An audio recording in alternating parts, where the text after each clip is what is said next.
જેનો ભય હતો એ જ થયું। ગુજરાતમાં સિઝનમાં પહેલીવાર માર્ચ મહિનામાં ગરમી 40 ડિગ્રીને પાર થઈ ગઈ છે।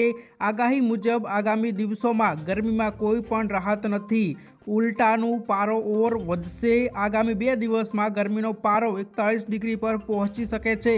સવારથી શરૂ થયેલા ગરમ પવનો દિવસભર સુધી ફૂંકાઈ રહ્યા છે। જો કે આગામી 2 દિવસ બાદ ગરમીમાં થોડી રાહત આપવાના અણસાર છે, કારણ કે શુક્રવારે વેસ્ટર્ન ડિસ્ટર્બન્સની અસરથી ગરમીના પારામાં 2 ડિગ્રીનો ઘટાડો આવી શકે છે। હોળિકા દહન બાદ આગાહીકાર અંબાલાલ પટેલે આગાહી કરી છે। હોળિકાની જ્વાળાઓની દિશાને જોઈ તેમણે અનુમાન કર્યું છે, સૂર્યાસ્ત પછી પવન પશ્ચિમનો રહ્યો હતો અને ધુમાવ નૈઋત્યનો રહ્યો હોવાથી ખેડૂતો માટે વરસ સારું રહેશે। જો કે આંધી વંટોળનું પ્રમાણ વધુ રહેશે, જે એપ્રિલથી લઈ જૂન સુધી જોવા મળશે। ધૂળ વંટોળના કારણે બાગાયતી પાક પર તેની અસર થતી હોય છે।